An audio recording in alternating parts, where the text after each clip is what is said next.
Buongiorno ai titoli di Sicilia 24.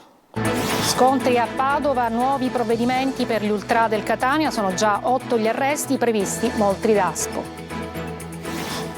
Giornata in memoria delle vittime di mafia. A Palermo 5.000 giovani da tutta la Sicilia sulla scalinata del Teatro Massimo hanno letto 1.000 nomi. Palermo, tra i commercianti c'è chi denuncia e fa arrestare gli estorsori e chi rischia l'accusa di favoreggiamento per non averli segnalati alle forze dell'ordine. A Gela un 14enne giocando con la pistola della mamma, guardia giurata, si è sparato in testa, adesso lotta per la vita al Canizzaro di Catania. Nuovi particolari nelle indagini sulla strage di Altavilla Milicia. Un santone al telefono avrebbe guidato Carandente e la compagna nell'esorcismo mortale. Inaugurata la Casa di Rosa, il museo dedicato a Rosa Balistreri, a Licata, dove la cantautrice siciliana ha trascorso i suoi primi anni. Calcio, a porte chiuse la finale di ritorno di Coppa Italia contro il Padova e la decisione del giudice sportivo dopo i tafferugli di martedì sera. Un turno di stop per il centrocampista rossazzurro Welbeck.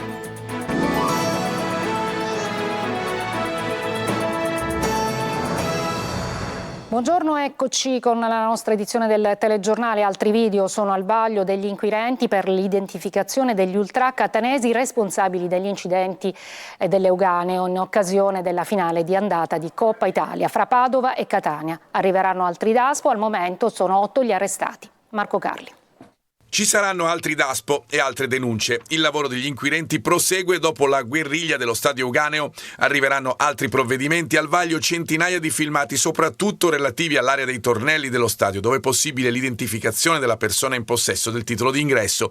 Proseguono gli approfondimenti, gli accertamenti da parte delle Digos di Padova e Catania per contestualizzare le condotte di ognuno dei coinvolti. Intanto sono diventati 8 i tifosi etnei arrestati dopo gli scontri nell'intervallo di Padova-Catania, finale di andata della Coppa Italia di Lega Pro. Altri 3 ultras rossazzurri sono stati individuati, un 34enne e un 42enne, entrambi con precedenti specifici e già sottoposti in passato a Daspo. Sono stati arrestati a Catania. Un altro tifoso etneo è stato fermato a Venezia, dove lavora.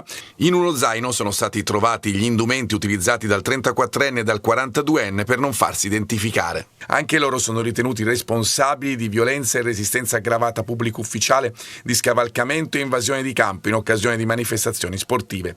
I primi 3 fermati in flagranza per resistenza aggravata sono stati 2 quarantenni e un 41enne con precedenti a vario titolo e già destinatari di Daspo. Altri 2 sono stati arrestati in flagranza differita, uno all'aeroporto di Milano e l'altro a Catania. Il bilancio degli incidenti è noto: 8 agenti feriti, di cui 4 della Digos e 4 del reparto mobile. I disordini sono scoppiati quando un ultras catanese, uno dei 3 fermati la sera della partita, ha aperto la porta della curva che avrebbe dovuto essere chiusa. Da lì una 60ina di facinorosi si sono recati sotto il settore che ospitava i supporter del Padova. In seguito i tumulti sedati dall'intervento della polizia.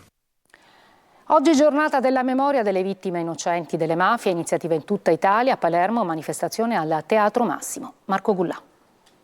Oggi è la giornata della memoria e dell'impegno in ricordo delle vittime innocenti delle mafie. La giornata, riconosciuta dallo Stato dal 2017, è promossa da Libera e Avviso Pubblico sotto alto patronato della Presidenza della Repubblica. L'Italia intera si mobilita con momenti di lettura, di riflessioni, di incontri per ricordare i 1081 nomi delle vittime innocenti delle mafie. Qui siamo a Palermo, al Teatro Massimo. Tanti gli studenti che si susseguono nella lettura dei nomi delle vittime innocenti. Antonio Mancino, Andrea Calogero Comagliani, Filippo Simone.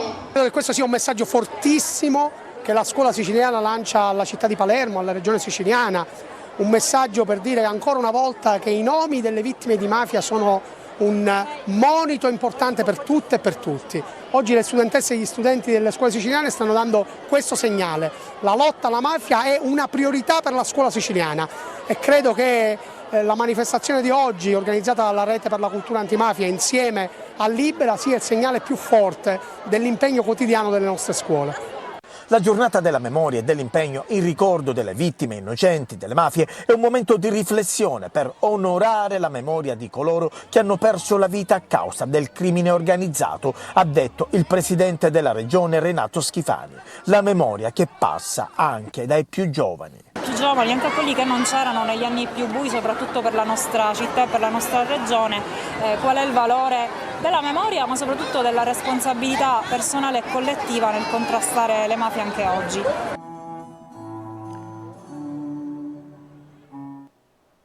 A Palermo commercianti e imprenditori negano di aver pagato il pizzo malgrado le intercettazioni. Ora in 31 sono sotto accusa per favoreggiamento. Tonino De Mana.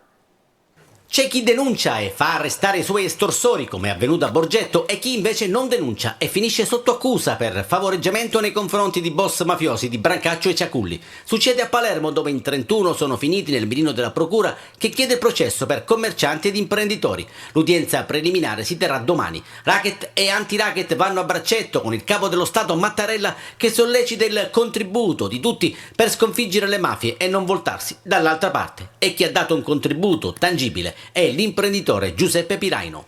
Oggi è obbligatorio denunciare. Mi dispiace apprendere che molti ancora non riescono a trovare il coraggio per denunciare il pizzo o addirittura lo riescono quasi a metabolizzare. È inutile che uno come me o come pochissimi imprenditori continui a denunciare il pizzo mentre la stragrande maggioranza degli imprenditori continua a non farlo. Ma cosa ne pensano i palermitani alla domanda che si rischia un processo se non si denuncia il racket? Diciamo che nel campo legale dobbiamo essere tutti un pochino, siamo un passo indietro, perché giustamente lasciamo il compito a chi giustamente ne sa più di noi. Anche se questo costa sacrificio anche alle istituzioni, ma bisogna fare il possibile, quindi ci rimettiamo a quelle che sono le cariche più alte. Nel processo di domani contro chi non ha denunciato il racket, Addio Pizzo, Federazione Anti-Racket Italiana e Sportello di Solidarietà hanno annunciato di costituirsi parte civile. Dai domiciliari sono finiti in carcere a Catania 2 giovani collegati a 2 piazze di spaccio a Picanello che operavano in reciproca collaborazione scambiandosi pusher e clienti pur di garantire introiti giornalieri di 10.000 euro. Roberta Lunghi. Quartiere Picanello a Catania, luogo di spaccio ma anche di reciproca assistenza tra i 2 gruppi criminali che gestivano le 2 aree attorno al campo scuola. E così, se a via Timo Leone mancavano spacciatori e anche minorenni che cedevano le dosi ai clienti in auto, o pusher deputati a raccogliere la droga lanciata dal balcone, o ancora vedette, allora il gruppo di via Maria Gianni compensava con i suoi e viceversa, in un reciproco scambio anche di clienti e in virtù di un'offerta di migliori condizioni di lavoro, turni, compenso, sicurezza dettate dal capo piazza. Tutto pur di garantire l'introito di circa 10.000 euro al giorno. Erano stati i carabinieri di Catania, con l'operazione Eredità del 2019, a scoprire questo rapporto di pacifica convivenza e leale concorrenza dei distinti gruppi che avevano anche 2 responsabili. E oggi, dai domiciliari, sono finiti in carcere a Piazza Lanza 2 giovani, il 24enne Antonina Stasi e il 31enne Benedetto Michael Accardi, già coinvolti nell'operazione. I 2 condannati sconteranno la pena residua, rispettivamente di 10 anni e di 5 anni e 4 mesi di reclusione. A Barcellona nel Messinese sono state arrestate una infermiera e una dottoressa che avrebbero facilitato l'introduzione in carcere di cellulari e droga per i detenuti che si trovavano appunto rinchiusi. Francesco Triolo.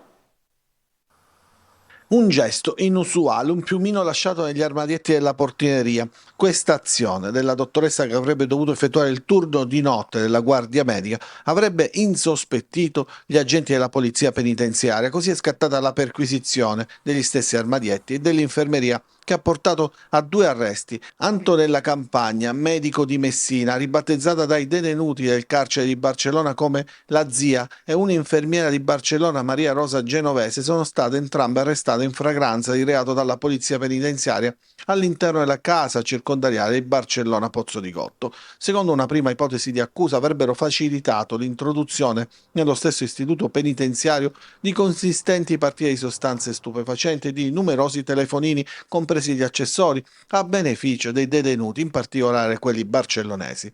Per le 2 indagate, la procura di Barcellona, diretta da Giuseppe Verzera, ha disposto gli arresti domiciliari. La dottoressa Antonella Campagna è ritenuta quella che avrebbe facilitato l'introduzione dei telefonini, mentre l'infermiera Maria Rosa Genovese è sospettata di aver fatto entrare le sostanze stupefacenti. A Gela un 14enne si spara alla testa con la pistola della madre, dipendente di una ditta di vigilanza privata. La vita del ragazzo, che adesso è ricoverato all'ospedale Cannizzaro, è appesa a un filo. Tonino De Mana.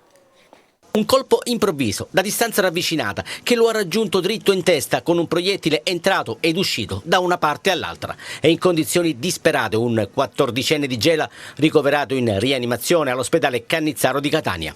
La sua vita è appesa ad un filo dopo essersi sparato un colpo di pistola alla testa. Sono in corso indagini della polizia per capire se si tratta di tentato suicidio o incidente, anche se, con il passare delle ore, la seconda ipotesi sembra quella più accreditata. Nel giro di pochi minuti, infatti, la notizia ha fatto il giro del paese e chi conosce la famiglia ed il ragazzino esclude l'ipotesi del gesto volontario. Gli agenti del commissariato di Gela sono intervenuti poco dopo la mezzanotte in un'abitazione di via Pitagora, dove il giovane è stato trovato dalla madre riverso a terra in una pozza di sangue. Immediato il trasferimento in elisoccorso a Catania. Entrambi i genitori del 14enne sono dipendenti di una ditta di vigilanza privata. Il minore, che si trova da solo in casa al momento della tragedia, avrebbe quindi utilizzato la pistola della madre. Resta da capire se il colpo sia partito volontariamente o accidentalmente. Ci sarebbe la guida di un santone che al telefono dava istruzioni per l'esorcismo fatale che ha portato alla strage di Altavilla Milicia. È la pista seguita dagli investigatori che stanno analizzando tabulati telefonici e cellulari degli indagati. Manlio Viola.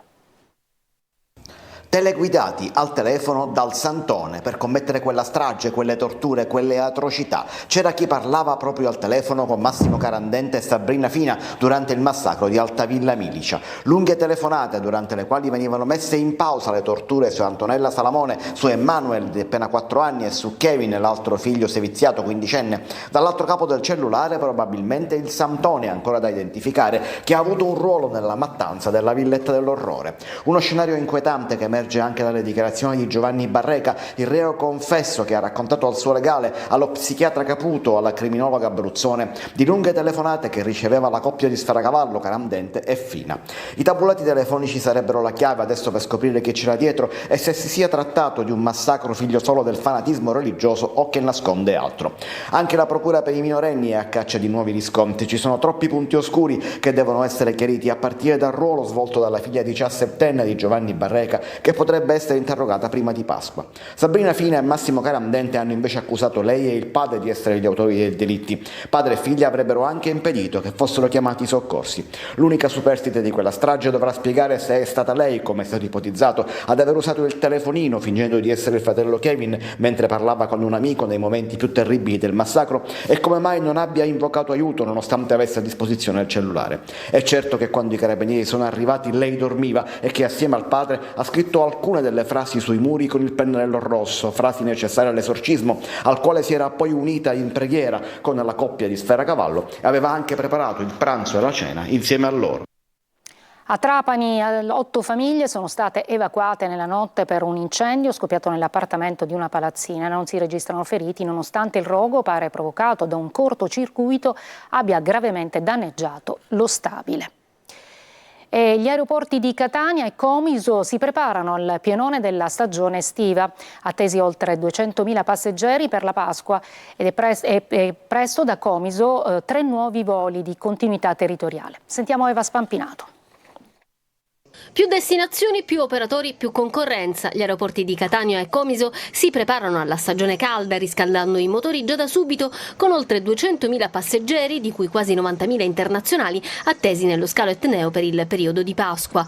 Numeri che tradotti significano più economia per tutto il territorio. Uno stato di salute eccellente per quello che è il settore dei trasporti aerei in tutta quanta la Sicilia e più in generale del turismo, che comunque fa ancora da fortissimo richiamo per la nostra terra. Il lancio della Summer 24 questa mattina nella sede della SAC di Catania con il leitmotiv delle percentuali positive, più 3,96% i viaggiatori, più 3,77% i movimenti previsti per il periodo estivo che va dal 31 marzo al 27 ottobre. Quando si parla di alternative piuttosto che caro voli, un tema sempre di moda, l'unica cosa che può fare una gestione aeroportuale è fare aumentare la concorrenza, quindi avere più clienti che per noi, ricordo, non sono i passeggeri ma i vettori aerei. 98 destinazioni da e per Catania, 72 internazionali e 25 nazionali, con la novità di Tunisi e Dublino, collegate direttamente con Catania. 16 rotte, 6 delle quali internazionali per l'aeroporto di Comiso, per un aumento di movimenti del 56%. L'idea che abbiamo sposato del Presidente e che ringraziamo perché metterà a disposizione i fondi sviluppo e coesione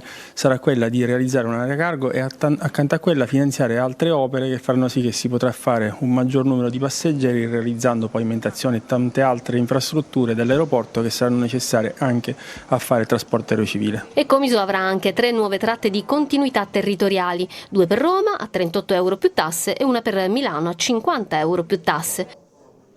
Disoccupati da una parte, aziende in cerca di lavoratori dall'altra, 2 mondi che non comunicano. Quali strumenti sono attivi oggi per far incontrare domanda e offerta di lavoro?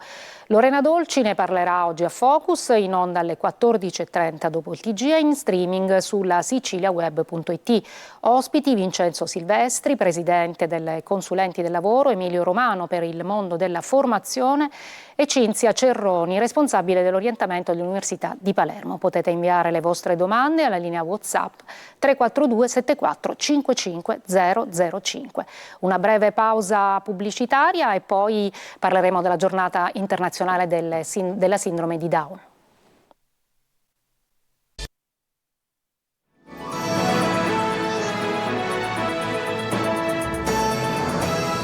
Stop agli stereotipi. Nella giornata mondiale della sindrome di Down si punta a superare le barriere e favorire l'integrazione delle persone affette da questa patologia. Veronica Barbarino. Nella giornata mondiale della sindrome di Down, stop agli stereotipi.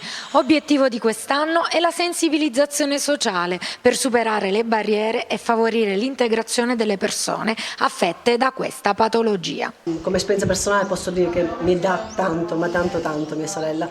Le uniche problematiche che ho non sono con il soggetto Down, ma con le istituzioni pubbliche. Aiutarsi perché l'unione fa la forza, come quella tra mamme. Insieme a tante altre mamme ci siamo rimboccati le maniche. Ho un bambino di 7 anni che per il quale ho lottato tutti i giorni. In Italia sono 40.000 le persone Down, si stima un bambino ogni 1.200 nati.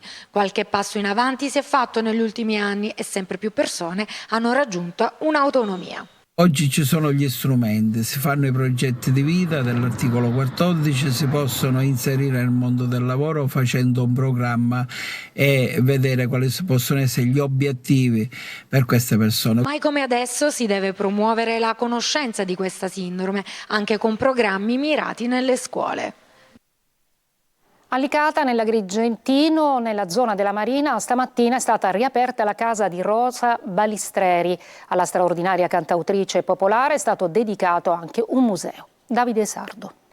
Che ti scrivi di sta stracci, ci volessi un romanziere. Per la voce della Sicilia, come il titolo del suo primo disco e come poi lei è stata sempre definita, è stato battezzato un museo. A Rosa Balistreri da Licata è dedicata la Casa di Rosa nella sua Licata in via Martinez 42 nella zona intesa Marina, ovvero dove la straordinaria cantautrice popolare ha trascorso i suoi primi anni di vita insieme alla famiglia poverissima.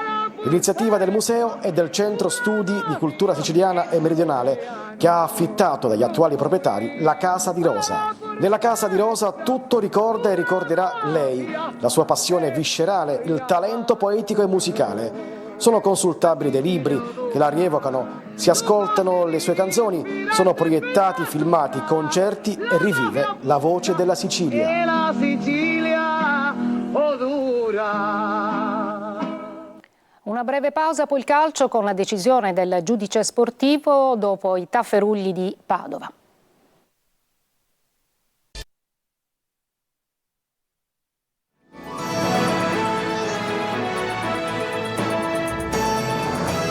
Eccoci al calcio, Catania-Padova, ritorno nella finale di Coppa Italia, si giocherà a porte chiuse, così ha deciso il giudice sportivo dopo i fatti dell'Euganeo.